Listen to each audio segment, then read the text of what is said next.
Bismillahirrahmanirrahim. Assalamualaikum warahmatullahi wabarakatuh.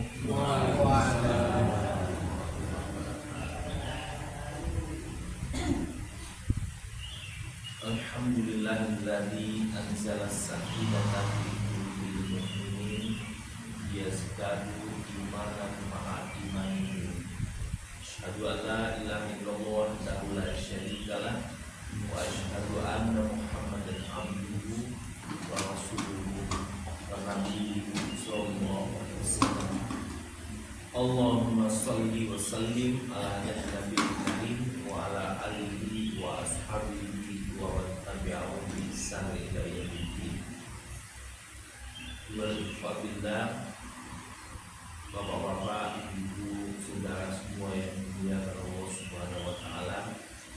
Alhamdulillah atas izin Allah kita pagi ini bisa melanjutkan lagi kegiatan kita sholat berjamaah, terus kita lanjutkan dengan kajian subuh. Allah akan memberikan penilaian yang terbaik. Para malaikatnya akan menyaksikan kegiatan-kegiatan ini dan mencatatkan untuk hamba-hamba Allah yang mulia. Salawat dan salam kita berikan kepada Rasulullah Sallallahu Alaihi Wasallam, Muhammad Nabiullah. Semoga Allah berikan keselamatan kesejahteraan kepada Rasulullah, pada keluarga sucinya, para sahabat dan pengikutnya sampai bersama. Saudara-saudara kaum muslimin yang dimuliakan Allah Subhanahu wa taala, dalam kajian kita pada minggu yang lalu saya menyampaikan surat Al-Fussilat ayat 30. A'udzubillahi minasyaitonir rajim. Bismillahirrahmanirrahim. Innalladzina qalu rabbunallah tsumma istaqamu tatanazzalu 'alaihimul malaikatu alla takhafu wa la tahzanu wa abshiru bil jannati allati kuntum tu'adun. Ini kita pegang ayat itu agar kita istiqomah di dalam menjalankan kegiatan kita beribadah kepada Allah dan bermuamalah. Jadi bukan hanya beribadah, tapi juga bermuamalah. Bagaimana kita menjadi orang-orang yang setia ke agama Allah ini, kepada aturan Allah, kepada petunjuk Allah di dalam menjalankan kehidupan kita sehari-hari. Pada ayat 31 ini itu nahnu awliya'ukum. Jadi malaikat yang tadi itu yang menjadi penjaga manusia itu, dia mengatakan nahnu awliya'ukum bil hayati dunya. Kami membimbingmu, kami memeliharamu, kami memperhatikanmu, kami melindungimu di dalam kehidupan ini. Nah, ini ada jaminan dari Allah Subhanahu wa taala kepada hamba-hambanya yang istiqomah menjalankan ibadah dan muamalah sesuai petunjuk Allah. Itu malaikat turun untuk melindungi orang ini. Jadi kalau bapak-bapak, ibu-ibu tidur dilindungi oleh malaikat, berjalan dilindungi oleh malaikat, bekerja dilindungi oleh malaikat. Pokoknya apa saja dalam kegiatan hidup ini untuk kebaikan itu dilindungi oleh malaikat. Jadi dengan demikian orang-orang yang istiqomah itu, jalan tersesatnya itu kurang sekali. Sebab kalau dia salah, Allah akan tegur dia. Di bisa dikasih ujian, ya, bisa diberikan sakit gitu kan, bisa mendapatkan sesuatu musibah dulunya, ya. Karena untuk orang-orang beriman itu apa yang Allah berikan kepada dia, bagi dia baik semua, ya. Jadi ujian Allah itu akan selalu ada. Al-Ankabut ayat 2 itu ahasiban nasu ayutraku ayaqulu amanna wa hum la yuftanun. Apakah kamu mengira manusia itu dibiarkan saja mengatakan bahwa kami sudah beriman lalu mereka belum diuji? Jadi ujian itu akan tetap berjalan. Jadi kalau umpamanya seorang beriman itu tidak ada ujian lagi dalam hidupnya, berarti Allah menjauh kepada dirinya. Jadi kalau ada ujian, nah, kita sepatutnya ucapkan alhamdulillah. Kenapa? Allah masih sayang dengan saya. Dengan ujian, kasih peringatan. Kadang-kadang kita nggak sadar bahwa peringatan itu adalah tanda kasih sayang Allah kepada kita.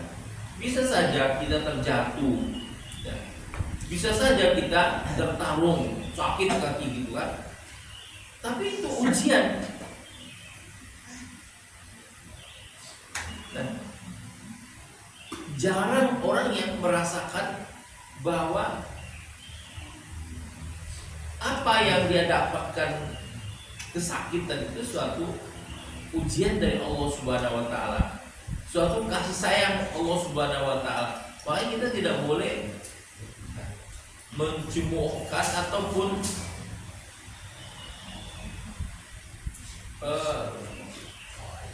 menghina sesuatu yang sakit datang kepada kita.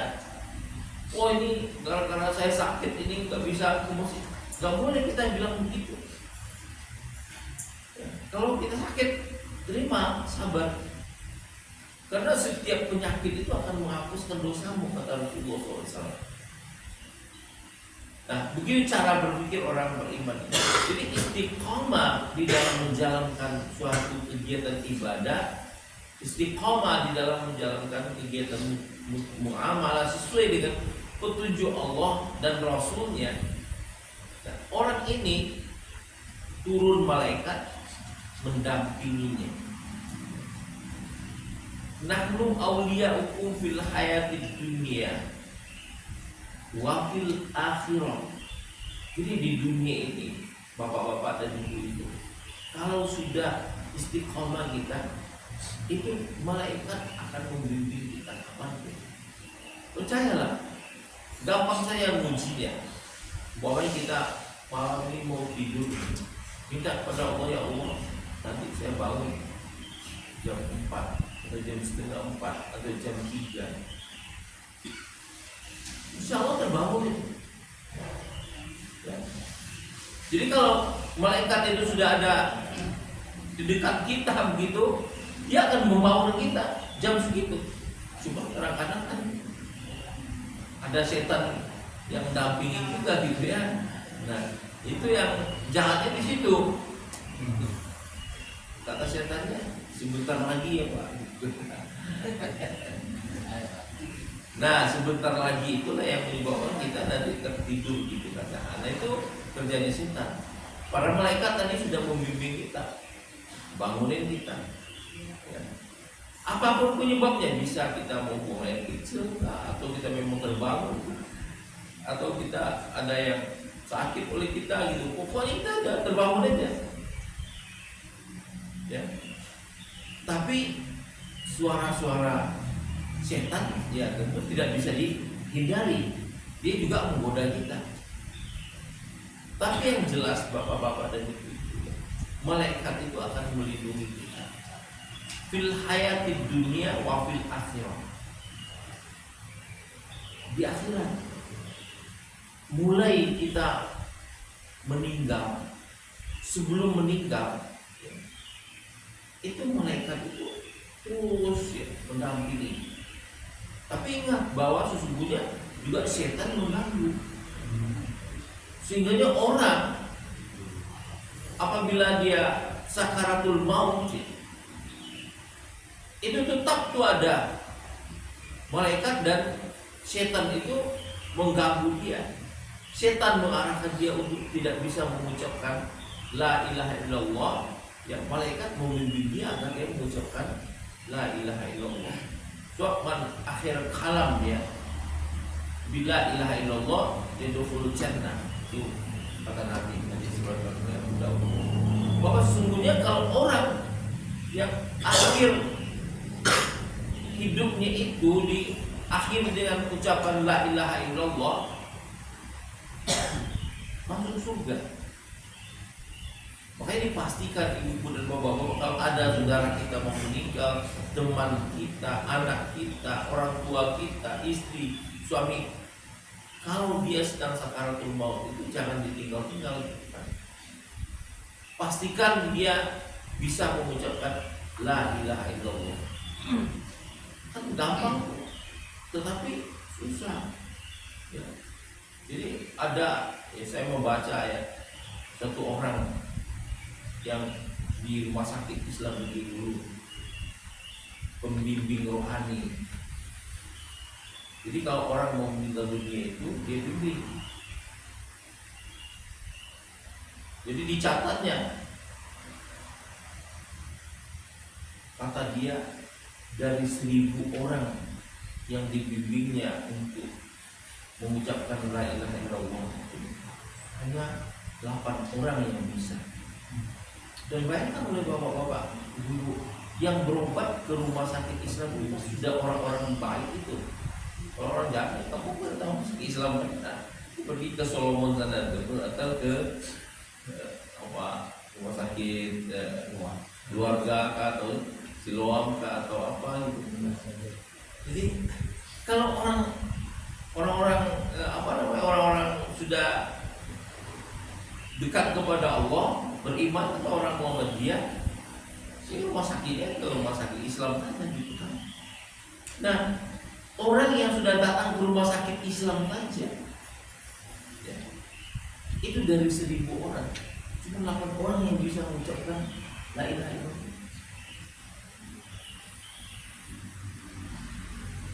Berarti 992 orang itu kacau itu, nggak jelas itu.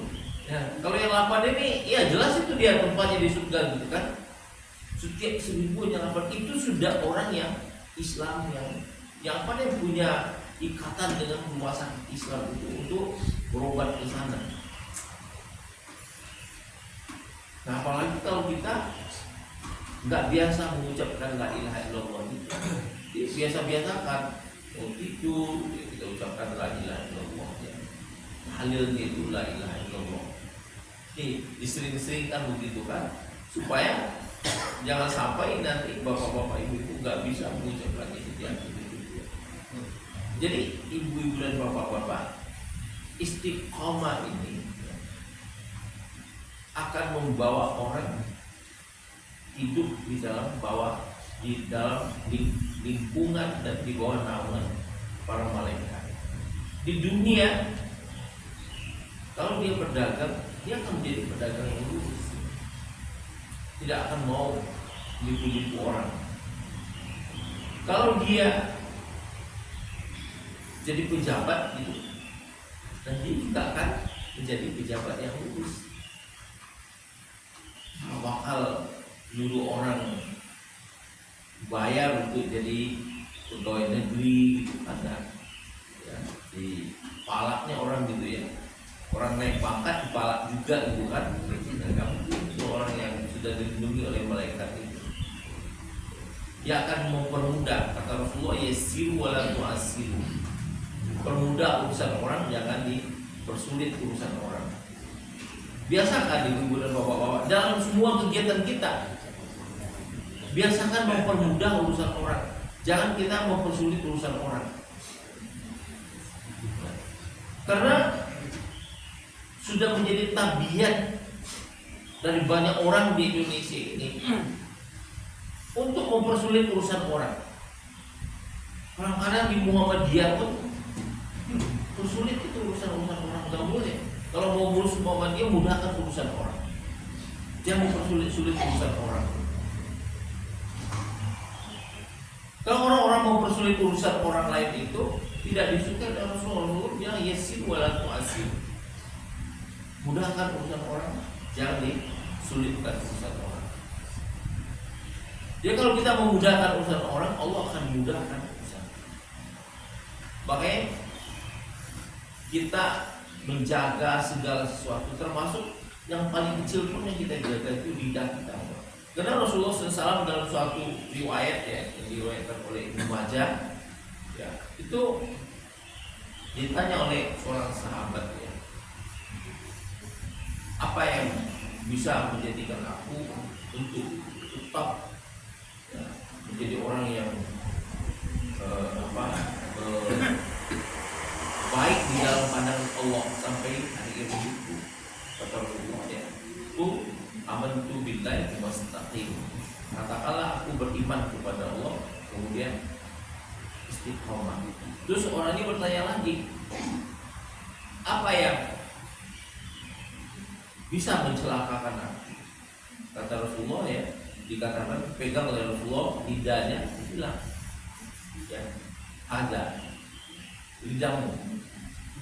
Jadi lidah ini bisa mempersulit orang, memudahkan orang, menyakiti orang, merusak orang, memfitnah orang. Maka hati-hati kata Rasulullah terhadap lidahmu ini. Jadi kalau kamu bisa jaga lidahmu, ya malaikat tetap bersamamu. Jadi malaikat itu di akhirat pun kita akan dilindungi. So nanti orang di akhirat itu akan muncul keluar ya, dipanggil apabila dia diffuse saat kala itu dia akan datang usaan absaru, jadi dia akan keluar dia dengan tertunduk semuanya manusia. Yakhrujuna minal ajdas, mereka keluar dari dalam tanah. Ka'annahu jaradun muntasyir, seakan-akan mereka itu sama dengan binatang-binatang yang dinamakan belalang. Keluar bertebaran begitu banyak.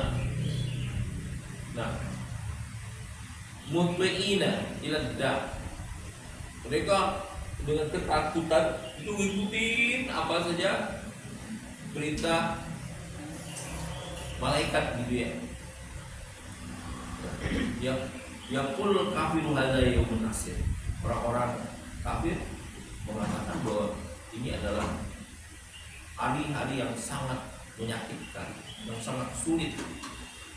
Jadi menakutkan. Tapi bagi orang-orang beriman, mereka sudah dilindungi oleh malaikat. Jadi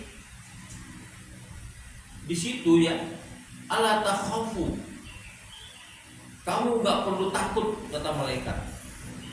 Wala tahzanu, kamu nggak perlu khawatir.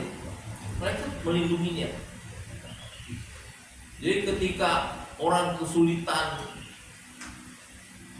ya, pada hari itu orang-orang beriman dilindungi, orang-orang istiqomah itu dilindungi. Ketika panas terik matahari yang luar biasa membakar tubuh kita, bayangkan keringat yang dikeluarkan saja oleh tubuh kita begitu panasnya, itu keringat saja bisa sampai ke leher kita. Banjir bisa menenggelamkan kita keringat. Nah, betapa susahnya pada hari itu, tapi orang-orang beriman itu dilindungi oleh malaikat. dia tidak akan mengalami kesusahan seperti itu. Ada malaikat yang melindungi. Jadi ketika dia meninggal dunia pun malaikat sudah bimbing dia, gak perlu kamu takut keluargamu yang tinggal, anakmu yang tinggal. Orang kan kadang-kadang mencemaskan keluarga yang tinggal itu. Ya, mungkin bapak-bapak, ibu-ibu pernah melepas orang yang mau meninggal dunia itu. Saya memang tidak banyak kali ya, tapi pernah beberapa kali. Suatu kali itu seorang ibu-ibu mau meninggal itu yang diingatnya, anakku si A bagaimana nasibnya, anakku si B bagaimana. Terus dia berteriak-teriak, lalu dia meninggal dalam keadaan itu. Sudah dibilang kepada dia, katakan la ilaha illallah, tidak bisa ya. Setelah dia ucapkan anaknya, nama anaknya ini bagaimana, nah ini ucapkan la ilaha illallah, nggak mau dia tetap juga dia mengucapkan bagaimana nasib anakku ini. Tidak, out dia dalam keadaan seperti itu. Jadi kalau malaikat membimbing kita, malaikat akan membantu. Begitu ada orang lain membantu, ucapkan la ilaha illallah, malaikat akan melindungi dia, kan mengucapkan kata-kata la ilaha illallah. Ya. Rohnya dia dikubur ke dalam kubur ya. Rohnya itu dia bawa ke alam barzah, namanya alam barzah. Apakah dikubur itu langsung atau di alam lain, itu Allahu a'lam. Tapi di situ dia tunggu dari malaikat. Ada malaikat yang akan menanya, Munkar dan Nakir. Begitu pertanyaan-pertanyaan tidak terjawab, dia azab. Dia pukul, dia cambuk dengan sekeras-kerasnya bukan. Jadi orang-orang yang istiqomah dalam hidupnya tadi, itu malaikat akan mendampingi dia. Jadi kalau ada pertanyaan malaikat kepada Nakir, dia bisa menjawabnya. Jadi nggak perlu bapak-bapak mau talkinkan ketika dia sudah ada di dalam kubur mayat itu. Ini mayat sudah ada dalam kubur, talkinkan. Kalau nanti kamu pada Nakir menanyamu siapa Tuhan, jawablah Allah Subhanahu wa Ta'ala. Ketika hidup aja dia nggak bisa menjawab, apalagi ketika sudah mati itu kan sudah nggak ada lagi. Pertolongan itu nggak ada lagi. Bisa dia mendengar mungkin ya, mendengar mungkin masih bisa mendengar ruhnya gitu, karena nggak tahu kita kan itu kan rahasia Allah Subhanahu Wa Taala. Tapi dia bakal nggak mungkin diajari lagi. Nah, jadi kalau ada yang merasa mau mati, cepat-cepat belajar gitu kan, datang ke masjid gitu kan, nah cepat-cepat belajar. Kalau merasa mau mati. Tapi kalau nggak merasa mau mati ya jauh-jauh aja gitu kan, nanti biar tahu nanti gitu kan, ketika Allah Subhanahu Wa Taala memanggil ya selesai, tidak ada lagi tempat ketika itu untuk bisa meminta kepada Allah agar dikembalikan ya. Ya laitani qaddamtu li hayati, kenapa dulu aku tidak mau melakukan kegiatan-kegiatan baik gitu, karena itu sudah penyesalannya, tidak bisa kita kembali lagi ke belakang. Jadi Allah lindungi orang ini ya. Tadi wa absyiru bi jannatil lati kuntum tu'adun, karena malaikat akan memberikan kabar gembira kepada orang ini bahwa tempat mereka adalah di surga. Jadi dalam prinsipnya kalau ahli tafsir ini menjelaskan kepada kita gitu kan ya, orang-orang beriman itu dia tidak akan ada kesulitan nanti ketika terjadi huru hara kiamat itu. Kan? Yang punya masalah itu orang-orang yang memang ketika hidupnya tidak istiqomah menjalankan Islam itu. Itu banyak masalah nanti itu. Banyak sekali masalah yang akan dihadapinya. Ya, mulai dari dia azab di dalam kuburnya, ya penderitaannya yang begitu panjang itu, ya. Kan ada yang ditidurkan. Kalau yang ditidurkan itu, ya mereka yang sudah lolos gitu kan, tidak diazab dia, ya ditidurkan dia.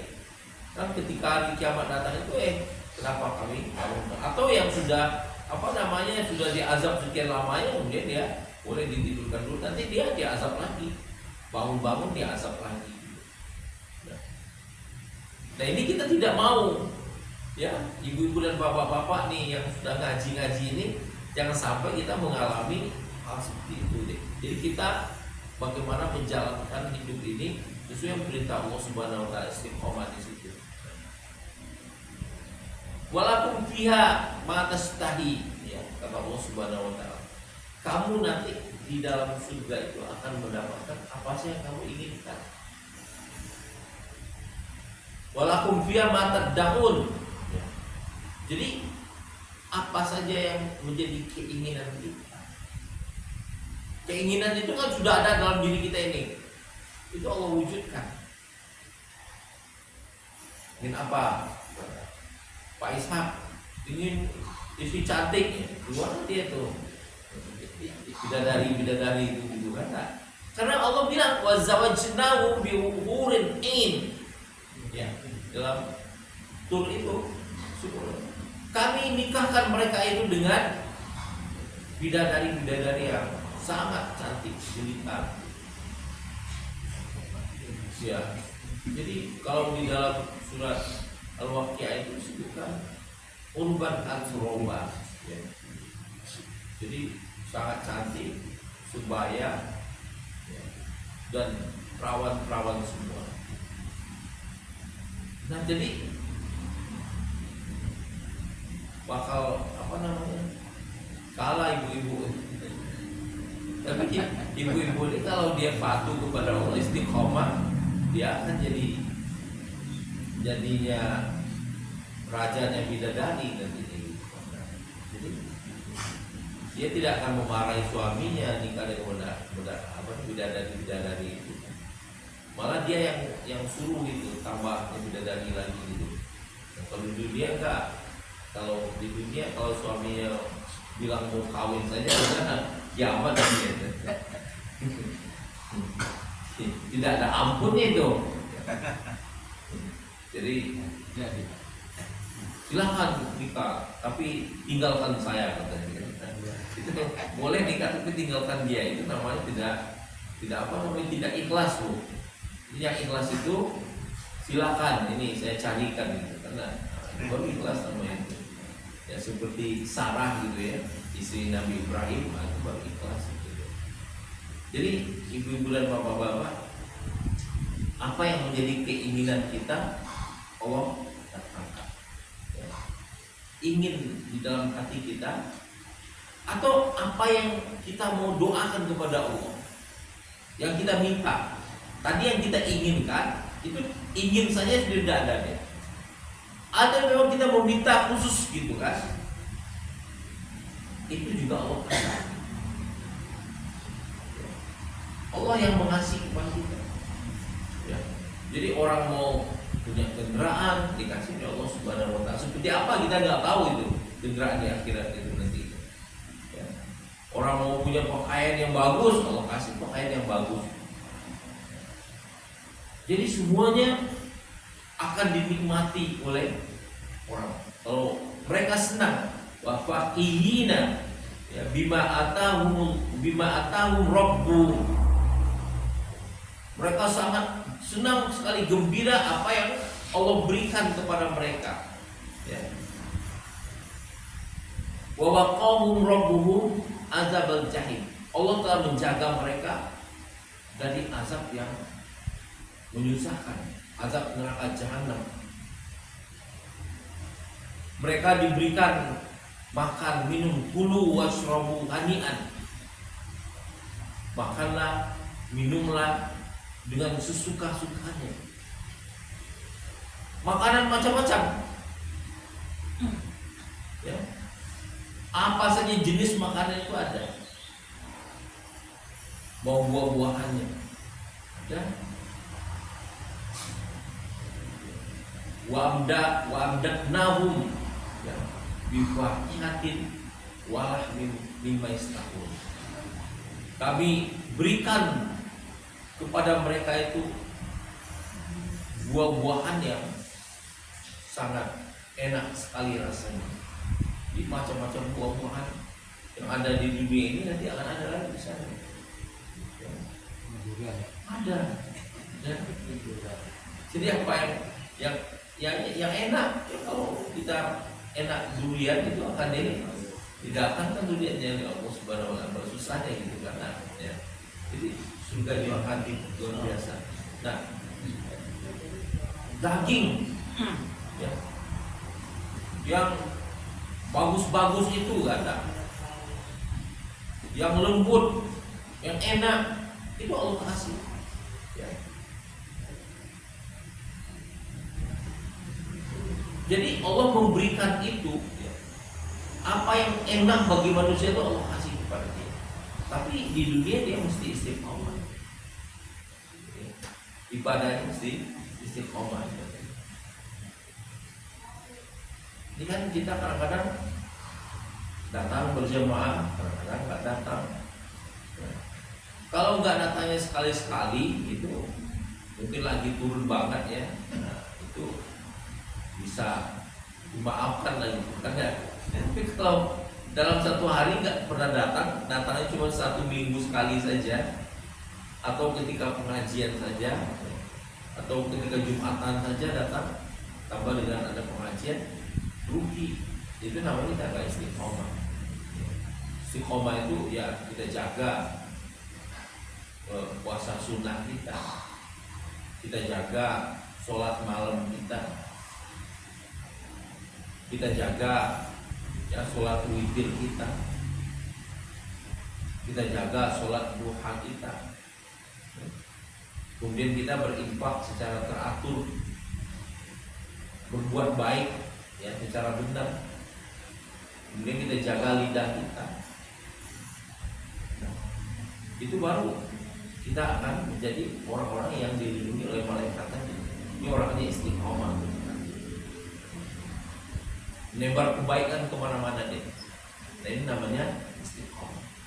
Allah turunkan malaikat itu untuk jaga dia di dunia dan juga di akhirat nanti. Kemudian mereka akan mendapatkan apa yang mereka inginkan dan mendapatkan apa yang mereka doakan. Ya, nuzulan. Ini ada semacam anugerah min Ghafurur Rahim dari Allah yang Maha Pengampun lagi penyayang. Kenapa disebutkan Maha Pengampun? Yang manusia walaupun dia sudah menjaga baik-baik dirinya bapak dan ibu, dia tidak pernah lepas juga dari dosa. Sebab itu Allah katakan ini adalah atas ampunan Allah kalian bisa masuk ke dalam surga. Coba kita hitung diri kita kan sehari-hari, adakah kita bikin dosa? Ada saja. Gak mungkin seorang manusia mengatakan bahwa saya tidak berdosa, gak ada itu. Ya. Pasti ada saja dosanya. Bisa dia membohongi istrinya, ya. Bisa dia melihat aurat orang. Oh saya nggak ada lihat aurat orang, Ustaz. Saya jalan tundukkan kepala saja gitu kan.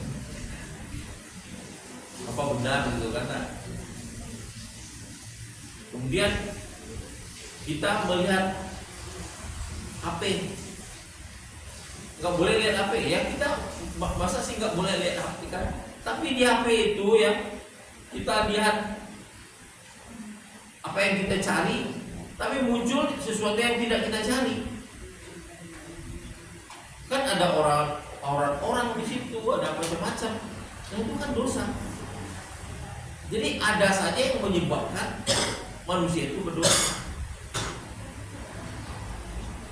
Bisa gak menghindar dari dosa? Ya bisa saja menghindar dari dosa, tapi tidak bisa 100% orang terhindar dari dosa. Mungkin dari dosa-dosa besar bisa kita hindari. Tidak minum narkoba, cabut narkoba. Tidak berzina, ya. Tidak berjudi, tidak melawan kepada orang tua. Tapi ini nggak sulit nih, ya. Melawan orang tua ini sulit ini. Kalau dikatakan tidak melawan orang tua itu agak berat. Minimal ya. Orang mengatakan suatu kata-kata yang kadang-kadang menyakitkan orang tuanya. Bagaimana caranya? Ya bisa saja kan ketemu orang tua, kita kurang melayani, sudah kesakiti hatinya. Nah itu tidak boleh. Tapi bagaimana? Menghindari itu susah kan? Nah itulah dosanya. Ada saja yang membuat manusia ini berdosa. Atau kita ngatain teman, wah teman kita ini yang tadi itu paksakan diri jadi caleg gitu kan. kita sebut pula paksakan diri jadi caleg gitu karena jadi ini sudah kita kata-katakan dia di belakang gitu karena ini suatu kata-kata yang tidak baik juga gitu karena kalau kita nggak yakin dia untuk jadi caleg ya diam saja, nggak usah kita ketawakan pula di belakang gitu karena gitu kira-kira gitu karena jadi tapi mulut ini susah untuk berhenti bikin dosa gitu kan. Maka Rasulullah bilang ya agar kamu selamat ya Rasulullah pegang lidahnya ada ya.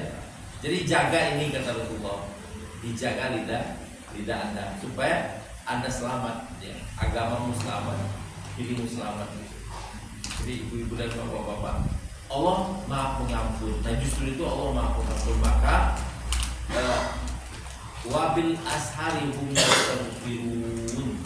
Karena jadi sering-seringlah di waktu sahur itu kita memohon ampun kepada Allah. Ya Allah ampuni dosa. Allahumma anta rabbi. Ya Allah engkaulah la ilaha illa anta khalaqtani wa ana abduka. Engkaulah telah menciptakan aku adalah hamba-Mu ya. Ana abduka wa ana la abduka ya. Wa waqtika mastaqam. Aku berusaha semampuku ya Allah untuk taat, untuk patuh kepadamu, ngikutin apa yang Engkau perintahkan kepadaku. Tapi aku punya kelemahan sebagai manusia. Abu'ulah ka bi ni'matika alayya ya Allah. Aku telah menerima banyak sekali nikmat di dalam hidup ini. Banyak sekali. Saya nggak bisa menghitungnya ya Allah. Betapa banyaknya nikmat yang telah aku dapatkan. Sebab itu wa abu'u bi dzambi. Juga aku ya Allah bahwa aku banyak melakukan dosa-dosa kepadamu, banyak melakukan hal-hal yang salah ya Allah ya. Sebab itu ya ampuni aku ya Allah, waghfirni ya Allah ya, ampuni aku. La yaghfiru dzunuba illa anta. Tidak ada yang mengampuni dosa kecuali hanya Engkau. Nah, kita akui itu kepada Allah Subhanahu wa taala. Jadi wabil asharimu istaghfir. Kenapa Allah sebutkan bahwa ada waktu yang lebih khusus untuk memohon ampun itu ya? Karena di waktu malam itu ya Allah turun dari langit ke langit dunia ini untuk melihat hambanya. Jadi kalau hambanya itu minta ampun kepada dia, maka dia dengan cepat mengampuni. Jadi ibu bapak-bapak biasakan kita di waktu sahur itu ya memohon ampun kepada Allah. Nah, ampunan itulah yang menyebabkan orang ini dilindungi oleh malaikat, dimasukkan ke dalam surga Allah, tempatkan di tempat terbaik gitu kan. Bukan karena kita hebat, oh saya sudah ibadah hebat, sudah ini hebat, sudah enggak, karena ibadah pun kadang-kadang kita ria. Orang sholat itu kadang-kadang kan dia juga puasa dia. Pasang pada teman-teman, ayo kita berpuasa besok, ayo sahur. Dia mengumumkan, tapi dia mengumumkan sekaligus bahwa dia sedang berpuasa. Datanglah dia ke dalam dirinya, ayo teman-teman bangun sholat tahajud gitu kan. Nah, tapi dia sambil mengumumkan kepada teman-temannya bahwa dia mau sholat tahajud, dan datang lagi dia. Ria itu tidak ada gunanya, menyebabkan semua ibadah kita batal. Nah, sebab itu kita minta ampun kepada Allah ya, supaya kita diterima oleh Allah Subhanahu wa taala, ibadah kita diterima. Susah untuk orang hilang dia. Mau infak umpamanya, kita mau tahu juga supaya orang lain tahu bahwa kita sedang infak nih. Ini kan persoalan yang nggak bisa umpamanya dibuang sedemikian rupa, mesti dengan perlahan itu dibuang ya, bahwa kita adalah orang-orang yang ikhlas gitu. Nah itu dosa-dosa, sebab itu kita minta ampun kepada Allah, karena Allah itu Ghafurur Rahim ya, Ghafurur Rahim. Dia Maha Pengampun dan Dia Maha Penyayang ya. Kasih sayangnya itu diberikan kepada orang beriman. Kata-kata Ar-Rahim itu adalah kasih sayang Allah yang hanya dikasih kepada orang beriman. Orang beriman yang mungkin tersalah dalam hidupnya. Dia beriman kepada Allah, dia sudah berjuang, dia sudah berusaha, dia sudah berbuat, tapi kok datang juga tidak ikhlasnya, datang juga lidahnya yang salah, matanya yang salah, tindakannya yang salah. Nah, sebab itu Allah ampuni dia karena kasih sayang Allah tadi. Ya Allah berikan kepada dia pengampunan dan dia bebas dari dosa-dosa itu. Kalau kita nggak bisa minta ampun kepada Allah, ya bagaimana caranya Allah mau mengampuni? Masalahnya tergantung kepada diri kita. Akui kepada Allah Subhanahu wa taala bahwa banyak kelemahan kita sebagai manusia. Kalau kita nggak mau mengakui kepada Allah Subhanahu wa taala, kepada siapa lagi kita mau mengakui? Kalau kepada manusia lain ya nggak ada gunanya. Jadi akuilah kesalahan kita kepada Allah. Ya Allah, bahwa saya berbuat mungkin kurang ikhlas ya Allah, bahwa saya bertindak mungkin kurang baik, bahwa saya melakukan sesuatu mungkin tidak sebaik apa yang Engkau tunjukkan. Kita mohon ampun kepada Allah Subhanahu wa taala. Jadi dengan demikian insya Allah ya, apa yang Allah berikan kepada kita benar-benar nanti menjadi kebaikan dunia kita dan kebaikan di akhirat kita. Itulah perlindungan yang akan diberikan oleh malaikat dari dunia sampai ke akhirat, sampai nanti meniti Shiratal Mustaqim pun malaikat bimbing. Jadi kenapa orang bisa begitu cepat sampai Shiratal Mustaqim itu karena bimbingan malaikat. Tapi kalau malaikat nggak memimpin, ya udah, baru aja mau melangkah udah masuk ke dalam neraka jahanam itu tidak. Tapi begitu malaikat memimpin, itu cepat saja selesai masalahnya. Menyelesaikan masalah itu cepat sekali. Jadi tidak menunggu bertahun-tahun kita untuk menyelesaikan masalah-masalah kita di akhirat nantinya.